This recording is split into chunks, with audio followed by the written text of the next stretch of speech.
Donc, je suis Béatrice D'Entraigue. J'ai créé le cabinet BD Conseil il y a 8 ans. C'est un cabinet qui s'occupe de développement commercial. Être la marraine d'un jeune entrepreneur, c'est déjà s'impliquer dans le tissu local, parce que développer les territoires, c'est participer. Et puis c'est soutenir la création d'entreprise ou la reprise d'entreprise. Et puis c'est le partage, parce que c'est une belle rencontre pour moi. Thierry Voiman, ma société se prénomme Lecture et Loisirs. Je commercialise des invendus de presse et des articles pour enfants à travers des présentoirs spécifiques que j'ai mis dans la grande distribution. J'ai eu 20 ans d'expérience marketing et commercial dans l'électroménager et cette société est ma première création d'entreprise. J'avais besoin d'une structure pour m'accompagner dans ma démarche de créateur-repreneur. Et j'ai trouvé par cette structure d'accompagnement une aide morale, financière et humaine pour pouvoir m'accompagner dans cette reprise. Parce qu'au-delà du financement, qui est important, moi surtout ce que je voulais lors de cette commission, c'est de trouver quelqu'un qui m'accompagne. Oui, mais à la fois, tu aurais pu ne pas en avoir besoin ou ne pas le prendre. On a toujours besoin d'un accompagnement humain et d'un suivi parce que je ne suis pas censé tout connaître dans l'entreprise, loin de là.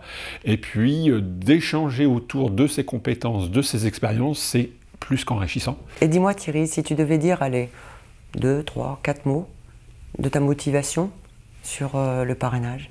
Les 3 motivations, c'est encadrement, c'est plus un terme, mais c'est je te couvre un petit peu, mais tu restes ton propre patron. C'est l'écoute, une écoute active, et puis de temps en temps, c'est vraiment le retour d'informations sur ce que j'ai pu mettre en place. Et alors dans cet accompagnement, si on peut un petit peu plus approfondir, comment tu veux te situer, comment tu veux te positionner par rapport à un filleul? Je vais surtout te dire la chose sur laquelle je ne veux pas me positionner, c'est-à-dire je ne peux pas prendre de décision à ta place. Je ne suis pas là pour te donner des ordres. Voilà, ça c'est des choses qui sont importantes pour moi et je pense que tu l'as compris dans notre accompagnement et c'est pas la règle du jeu qu'on nous donne d'ailleurs dans le cadre de Rouen Initiative, de notre accompagnement en tant que tuteur. Donc les choses que je veux pas, c'est être directive, m'immiscer dans tes décisions ou te les imposer. Quelles ont été les principales motivations à devenir marraine et assurer ce rôle de tuteur? Donc ce qui m'a motivée, c'est surtout le partage, parce qu'on m'a donné, pourquoi pas donner, parce que je pense que je suis passée moi-même par des étapes, la solitude du créateur ou du repreneur. J'étais motivée pour aider les autres parce que je trouve que c'est un don de soi-même, mais c'est surtout un vrai échange. Je trouve qu'on ne fait pas d'effort à être parrain-marraine. On ne fait pas d'effort parce qu'il y a un vrai partage.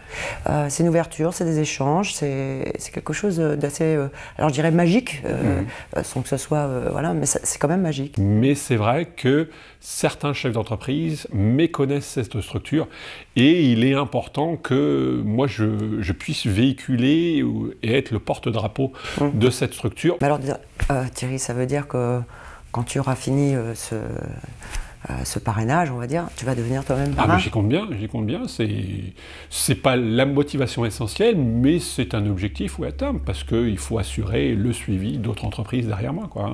Donc tu partageras aussi ton expérience, comme nous l'avons fait. Bien sûr, bien sûr. Je suis intimement persuadée qu'il y a beaucoup de chefs d'entreprise qui pourraient le faire, mais qui ne sont pas forcément informés, donc c'est aussi notre rôle, je dirais, d'expliquer, peut-être autour de nous. Oui, tout à fait. Expliquer, motiver, haranguer et pousser un peu parce que la mentalité, c'est... Peut-être qu'il faut les pousser un peu. Voilà, on est bien chez soi et on ne va pas aider les autres, mais il faut quand même y aller parce que... Ouais, mais c'est parce qu'ils ne savent pas ce qu'ils perdent, parce que Exactement. C'est une belle expérience. C'est une belle expérience et puis il n'est de richesse que d'homme, donc il faut toujours aller chercher les autres pour pouvoir s'enrichir.